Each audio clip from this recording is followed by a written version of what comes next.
Capítulo 1. Del Manual de Derechos Humanos. La complejidad de una definición. El intento de definir qué son los derechos humanos es una empresa tan antigua como la propia idea de dignidad humana. Como acertadamente se ha señalado, ninguna definición puede ser exhaustiva en el sentido geográfico, histórico, filosófico o, siquiera, jurídico. La elaboración del concepto está inexorablemente influida por el entorno político, social, económico y cultural del autor y de la época en que se formula. A lo largo de la historia, se han sucedido diversas aproximaciones, reflejando las luchas, las esperanzas y las contradicciones de cada momento. La voz derechos humanos tiene su origen más inmediato en la frase derechos del hombre, acuñada durante la Revolución Francesa de 1789. Esta distinción inicial entre los derechos del hombre y los derechos del ciudadano ya contenía una idea subyacente de profunda calado. El ser humano posee derechos por el solo hecho de serlo con independencia de su vínculo jurídico con un Estado determinado. Sin embargo, sus redactores se inspiraron a su vez en el concepto de derechos inalienables de las Declaraciones de Virginia y Filadelfia de 1776, lo que confiere al término un claro tinte iusnaturalista, del cual resulta difícil despojarse, incluso para las corrientes más positivistas. Este capítulo se propone abordar el concepto de los derechos humanos desde una perspectiva multidimensional. Primero, exploraremos el debate sobre su fundamento, examinando las principales corrientes filosóficas que han intentado justificar su existencia. Segundo, analizaremos sus caracteres esenciales, no como una lista de atributos abstractos, sino como cualidades que han sido históricamente construidas y que, en la práctica, presentan matices y tensiones. Finalmente, y como un complemento indispensable para comprender su naturaleza, estudiaremos su relatividad, es decir, los mecanismos de reglamentación, restricción y suspensión que, lejos de anularlos, son cruciales para su convivencia y efectividad en una sociedad democrática. Segundo, el origen y la fundamentación de los derechos humanos, un debate permanente. La cuestión del fundamento de los derechos humanos es, probablemente, el debate central en la teoría de los derechos. ¿De dónde emanan? ¿Son inherentes a la persona, descubiertos por la razón, o son el resultado de construcciones políticas y sociales históricamente determinadas? A. La perspectiva iusnaturalista. Derechos derivados de la dignidad humana. La corriente clásica y más difundida es el iusnaturalismo. Para esta escuela, los derechos humanos son determinadas situaciones favorables para el ser humano como tal, en condiciones de igualdad y sin discriminación que se derivan de su intrínseca dignidad, y no de la voluntad del Estado o de la autoridad. Se conciben como atributos de la personalidad, anteriores y superiores a toda autoridad social, que no los inventa ni concede, sino que los descubre y reconoce. Autores como Pisa Escalante sostienen que los derechos fundamentales se fundamentan en la ley natural, un sistema normativo cuyo criterio de pertenencia no reside en actos contingentes de dictado, sino en su justificación intrínseca. Esta tradición se remonta a la Grecia clásica, con Antígona invocando las leyes no escritas e inmutables de los dioses, y al derecho romano, que postulaba una ley natural accesible por la razón. En la Edad Media, Santo Tomás de Aquino la consideró una derivación de la razón divina, y en la modernidad, Kant y los contractualistas, Locke, Jobbes, Rousseau, le dieron un fundamento racional y secular. Esta visión ha sido explícitamente adoptada en los textos fundacionales del derecho internacional de los derechos humanos.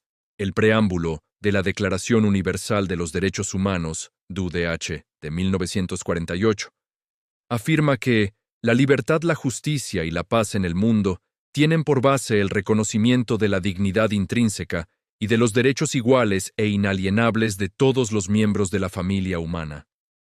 En un sentido similar, la Declaración Americana de los Derechos y Deberes del Hombre, DADH, de 1948, sostiene que los derechos esenciales del hombre no nacen del hecho ser nacional de determinado Estado, sino que tienen como fundamento los atributos de la persona humana.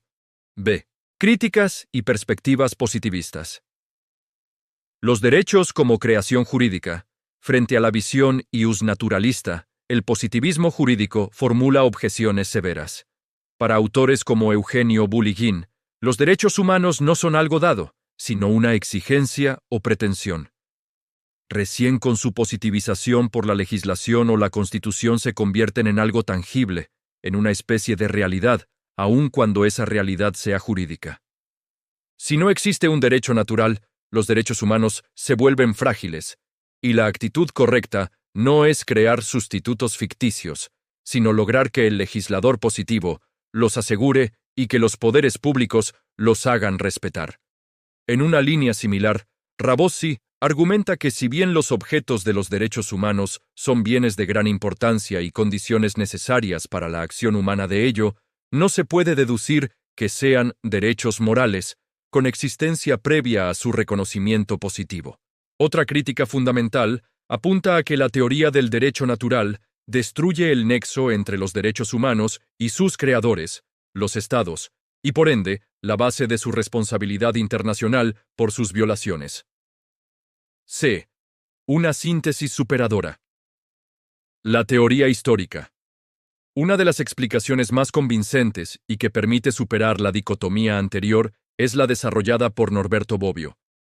Para él hay tres modos de fundar los valores, deduciéndolos de un dato objetivo constante, como la naturaleza humana, considerándolos como verdades evidentes por sí mismas, o descubriendo que en un determinado período histórico obtienen adhesión general, la prueba del consenso.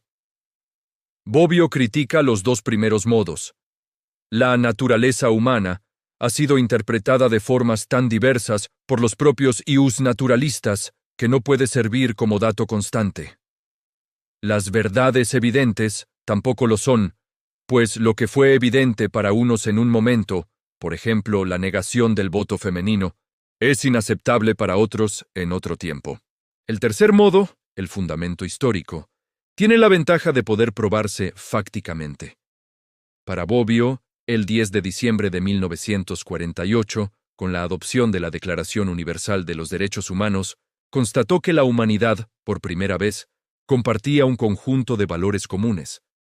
Los derechos denominados humanos son el producto no de la naturaleza sino de la civilización humana, en cuanto derechos históricos son cambiantes, o sea, susceptibles de transformación y expansión. Desde esta perspectiva, todos los derechos, incluidos los derechos humanos, son el fruto de las reivindicaciones de carácter social y del reconocimiento histórico posterior por parte de las autoridades. El reconocimiento de los derechos humanos será desigual y diverso según las épocas y culturas, siendo el resultado de largas y a menudo trágicas luchas entre los individuos y el poder donde se tiende a universalizar valores y principios que inicialmente fueron un privilegio de grupos particulares. Un análisis histórico demuestra que si bien la mayoría de las tradiciones contenían obligaciones morales de compasión, los derechos eran en realidad privilegios para ciudadanos varones, propietarios, excluyendo a esclavos, extranjeros, mujeres, etc. La equiparación de distintos sectores sociales está íntimamente ligada a los sistemas políticos. Los varones impusieron condiciones al rey Juan sin tierra, Carta Magna 1215. El Estado llano confrontó con el clero y la nobleza en Francia, Declaración de 1789. El pacto social no fue un evento abstracto, sino un proceso evolutivo. El reconocimiento del carácter universal de los derechos humanos recién se consolidó tras la Segunda Guerra Mundial. Las masivas violaciones de derechos cometidas por las potencias del Eje y los aliados configuraron un nuevo orden internacional. La Declaración Universal de los Derechos Humanos no enumera los únicos y posibles derechos de la persona, sino los derechos del hombre histórico, tal como se configuraba en la mente de sus redactores, representando la conciencia histórica que la humanidad tenía de sus propios valores a mediados del siglo XX. D. Consolidación histórica y universalización. La noción actual de los derechos humanos implica no solo la consagración legal de derechos subjetivos, sino el reconocimiento de que la responsabilidad internacional del Estado queda comprometida en caso de violación no reparada. Este salto cualitativo solo fue posible gracias a la creación de la Organización de las Naciones Unidas en 1945, que modificó las bases del derecho internacional clásico, estatocéntrico, y centrado en la coordinación entre estados soberanos para dar paso al derecho internacional de los derechos humanos, donde el individuo emerge como sujeto de derecho, y la comunidad internacional asume un rol en su protección. 3. Conceptualización y caracteres de los derechos humanos. Tras el debate sobre su fundamento, podemos abordar los caracteres o atributos que definen a los derechos humanos. No se trata de una lista dogmática, sino de cualidades que, comprendidas desde la teoría histórica, adquieren un nuevo y más profundo significado. A. Intentos de definición. Diversos autores han intentado capturar la esencia de los derechos humanos. Pérez Luño los define como conjunto de facultades e instituciones que en cada momento histórico concretan las exigencias de la dignidad, la libertad y la igualdad humanas, las cuales deben ser reconocidas positivamente por los ordenamientos jurídicos. Distingue acertadamente entre derechos humanos, el género, y derechos fundamentales, la especie, aquellos garantizados en el ordenamiento positivo. Peces Barba añade un elemento crucial: las garantías de los poderes públicos para restablecer su ejercicio en caso de violación, pues la existencia de un derecho es inescindible de una acción que lo ampare. Carlos Nino, desde una perspectiva moral, los define como una demanda que se adscribe a alguien cuando pertenece a una clase, y se presupone que una situación implica un bien de tal importancia que es moralmente erróneo impedir su acceso. B. Los caracteres esenciales. Son innatos o inherentes. Todo ser humano nace con derechos, y la única intervención del Estado es reconocerlos y protegerlos, no conferirlos. La Declaración de Virginia, 1776, ya lo establecía, y el artículo 29 de la Convención Americana sobre Derechos Humanos lo refrenda. Desde la teoría histórica, esta inherencia no se entiende como una derivación metafísica, sino como el resultado de conquistas sociales que, una vez logradas, se consideran inseparables de la condición humana en un momento dado. Son necesarios. Al no depender de la concesión estatal, su reconocimiento es jurídicamente ineludible. La Corte Interamericana de Derechos Humanos ha hablado de ciertos atributos inviolables de la persona humana que no pueden ser menoscabados por el poder público. Son inalienables. Pertenecen al ser humano por su condición de tal. Son inescindibles de su ser y no pueden transmitirse ni renunciarse.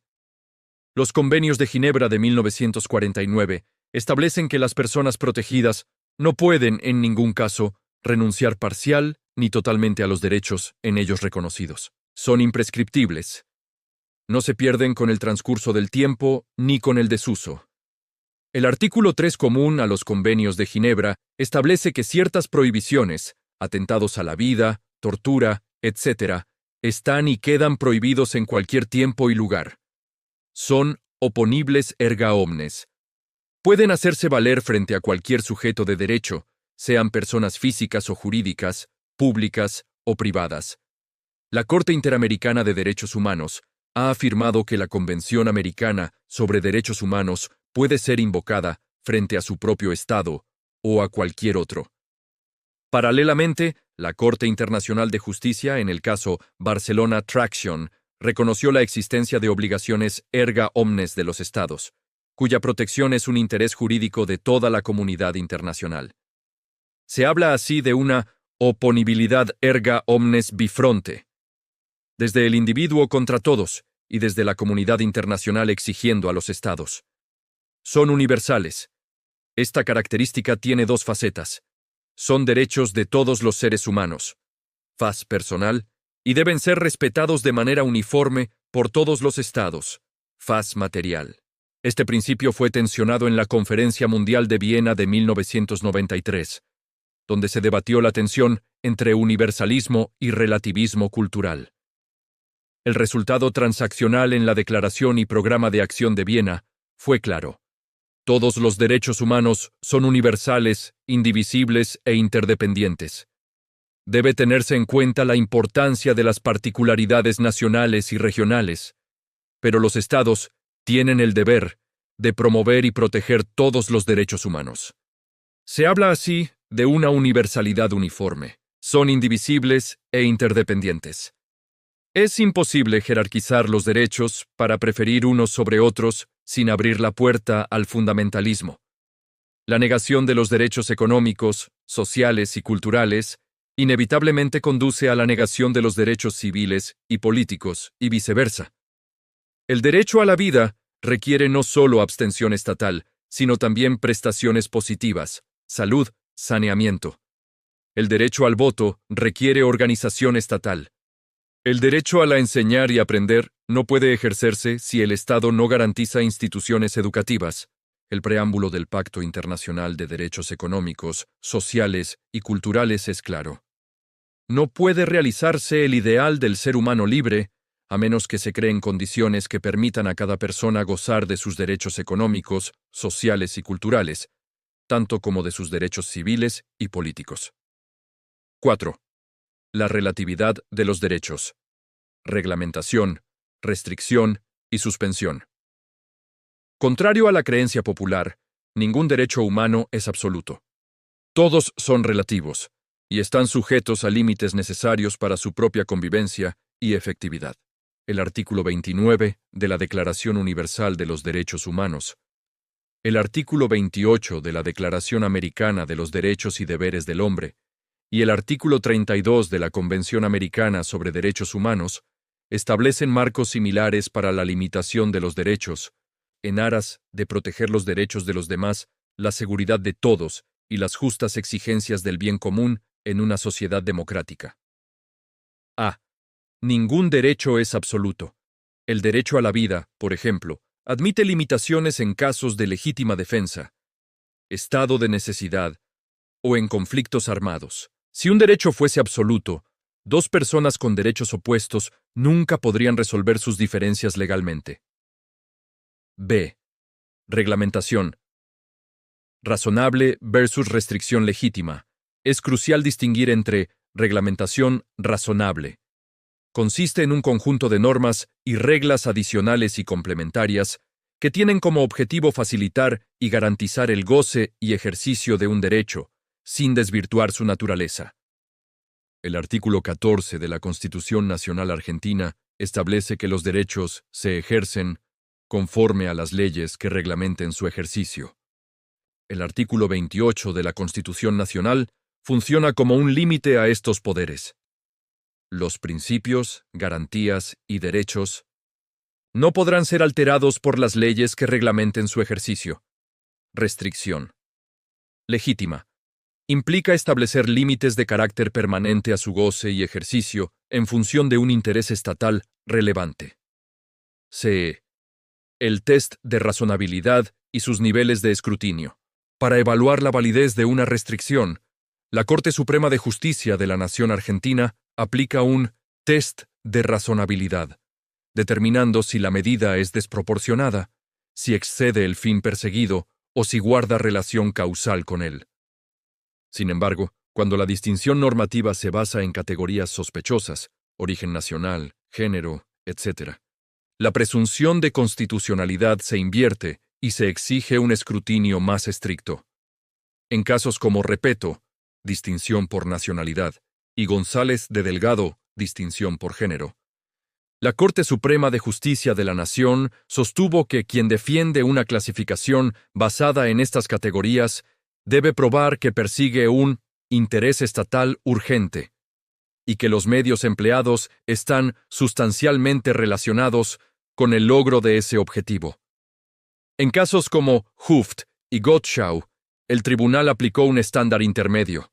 La medida debe perseguir fines sustanciales, ser efectiva para promoverlos y no existir alternativas menos restrictivas. D. Estándares internacionales sobre restricciones, el paradigma interamericano. La Corte Interamericana de Derechos Humanos ha desarrollado un estándar más exigente y preciso. Para que una restricción sea legítima, debe cumplir con los siguientes requisitos. Legalidad. Debe estar prevista en una ley en sentido formal. es decir, una norma general, abstracta, aprobada por el órgano legislativo democráticamente elegido. Debe ser previa, clara y precisa. Fin legítimo. Debe perseguir un objetivo legítimo permitido por la Convención Americana sobre Derechos Humanos, Seguridad Nacional, Orden Público, Salud o Moral Públicas, Derechos y Libertades de los demás. Idoneidad. La medida debe ser adecuada para alcanzar el objetivo perseguido y no debe limitar los derechos de manera desproporcionada. Necesidad en una sociedad democrática. Debe ser indispensable, lo que implica la existencia de una necesidad social imperiosa. No basta que sea útil u oportuna. Proporcionalidad en sentido estricto. El beneficio obtenido al lograr el objetivo debe ser mayor que el perjuicio causado por la limitación del derecho. Si existen varios medios, debe escogerse el menos restrictivo. El caso Arena, sobre requisas vaginales en un penal, es ilustrativo. La Convención Americana sobre Derechos Humanos concluyó que una medida tan invasiva solo es legítima si es a. Absolutamente necesaria en el caso específico. b. No existe alternativa alguna. c. Es, en principio, autorizada por orden judicial. Y d. Es realizada únicamente por profesionales de la salud, destacando que existen tecnologías menos restrictivas, escáneres, que deberían ser empleadas. E. La suspensión del ejercicio de derechos en situaciones de excepción. La suspensión es una medida extrema que solo puede ocurrir en situaciones excepcionales. Conflicto armado, estado de sitio, crisis nacional. El artículo 27 de la Convención Americana sobre Derechos Humanos y el artículo 4 del Pacto Internacional de Derechos Civiles y Políticos establecen un marco estricto. Las medidas deben tener una duración estrictamente limitada a las exigencias de la situación. E. No deben ser incompatibles con las demás obligaciones del derecho internacional.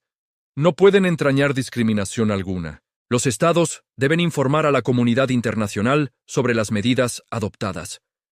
Crucialmente, el artículo 27.2 de la Convención Americana sobre Derechos Humanos establece un catálogo de derechos no suspendibles. Derecho a la vida, a la integridad personal. Prohibición de la esclavitud. Principio de legalidad, libertad de conciencia y religión, protección a la familia, derechos del niño.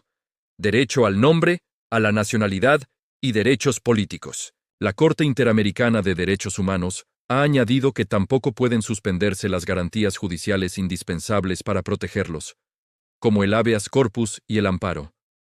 En Argentina, los artículos 23, 61, 75, inciso 29 y 99, inciso 16 de la Constitución Nacional regulan el estado de sitio, estableciendo que durante su vigencia el presidente no puede condenar por sí ni aplicar penas, limitándose a arrestar o trasladar personas.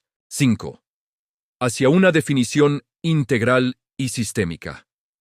Tras este recorrido por los fundamentos, caracteres y límites de los derechos humanos, es posible construir una definición integral que capture su esencia en el mundo contemporáneo, superando las dicotomías clásicas y reflejando la evolución histórica.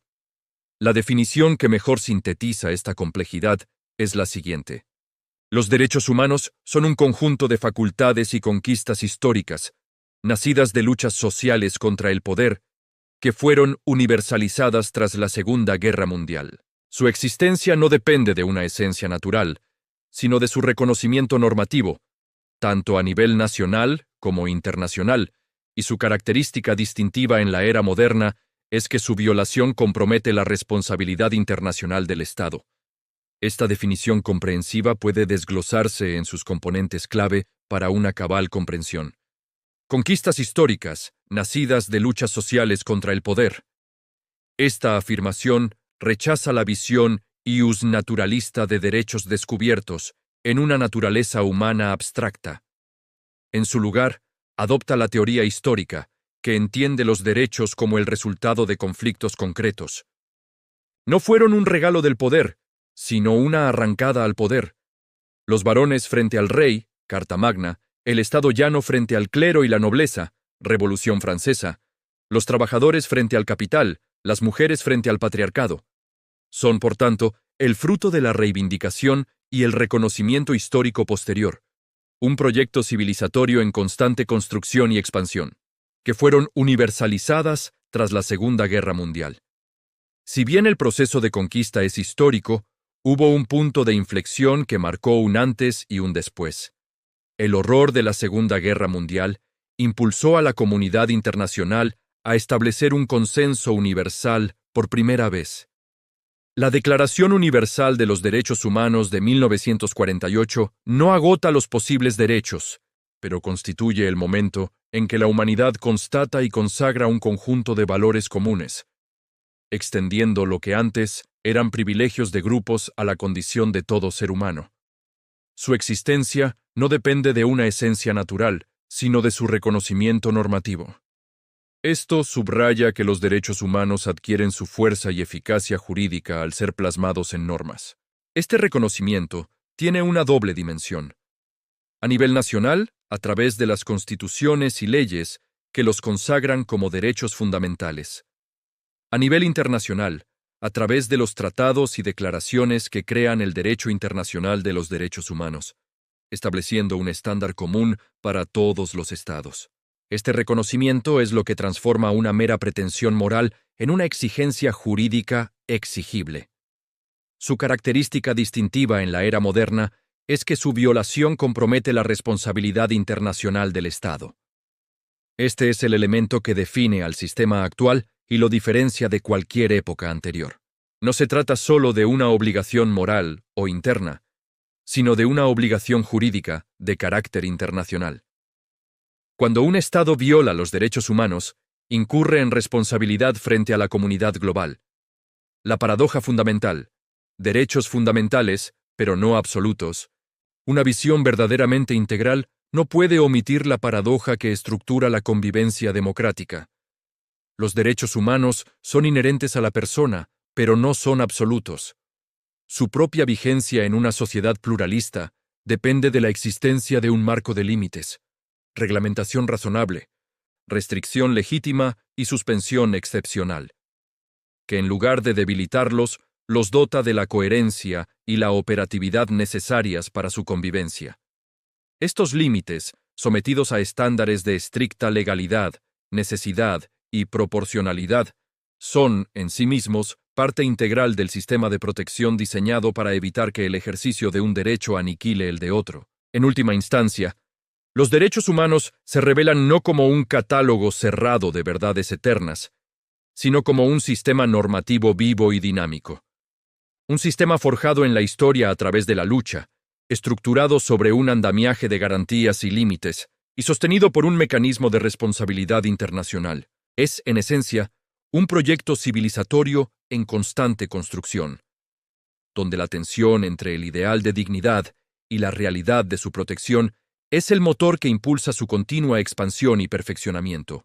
También, para fines académicos y operativos, podemos y debemos construir una definición operativa.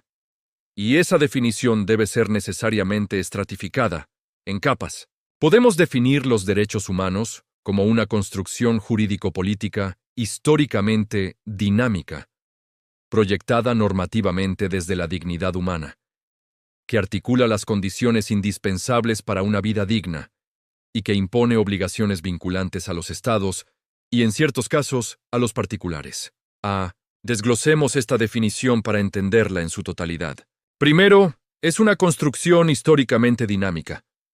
Esto nos aleja de la idea de que son un descubrimiento eterno o un regalo divino. Son el resultado de conquistas. La Carta Magna, la Declaración de 1789, la abolición de la esclavitud, el sufragio femenino, el derecho a un medio ambiente sano. Cada uno de estos hitos no fue la aplicación de una verdad preexistente, sino el resultado de una lucha. Esto significa que el catálogo de derechos no está cerrado. Está en permanente expansión y nosotros mismos somos responsables de expandirlo. Segundo, está proyectada normativamente desde la dignidad humana. Aquí radica el gran salto cualitativo. Se toma una idea filosófica y moral, la dignidad, que es abstracta, y se la convierte en una norma jurídica concreta, exigible y vinculante. Es el paso de la idea a la ley, del principio al artículo constitucional o al tratado internacional. Es, en esencia, el ser humano como creación sagrada, revestida de juridicidad. Tercero, su función es articular las condiciones indispensables para una vida digna. Y aquí es donde aparece el principio de indivisibilidad e interdependencia. No se trata solo de la libertad de cárcel o de no ser torturado. Se trata también del derecho a la salud, a la educación, a un trabajo justo, a la identidad cultural. Una vida digna no es posible sin la sinergia de todos estos elementos. Esta es la diferencia fundamental con una simple declaración de buenas intenciones. Los derechos humanos no son una carta de deseos, son mandatos. Y estos mandatos se dirigen principalmente a los estados, obligándolos a un triple deber: respetar, no violar; proteger, prevenir violaciones de terceros; y garantizar, investigar, sancionar y reparar. Y en el contexto contemporáneo, como veremos en este manual, estas obligaciones se extienden, cada vez más, a actores no estatales, como las empresas, como en los casos de trata de personas, o en la responsabilidad por daños ambientales. Por lo tanto, cuando nos enfrentamos a un caso concreto, a una ley o a una política pública, la pregunta que debemos hacernos no es solo ¿esto viola un derecho humano?, sino también ¿qué obligaciones positivas genera este derecho para el Estado y para la sociedad? Entender los derechos humanos de esta manera estratificada y dinámica nos libera de la búsqueda estéril de una definición perfecta y nos dota de una herramienta poderosa para el análisis crítico. Nos permite ver que no son algo que se tiene o no se tiene, sino algo que se construye, se defiende y se expande. Ahora que hemos visto estas dos definiciones de los derechos humanos, me gustaría saber tu opinión. ¿Cuál de las dos crees que es la más acertada o la más comúnmente aceptada? Y basándote en lo que hemos estudiado en esta primera parte del vídeo, ¿cuál sería tu propia definición de derechos humanos? Te leo en los comentarios.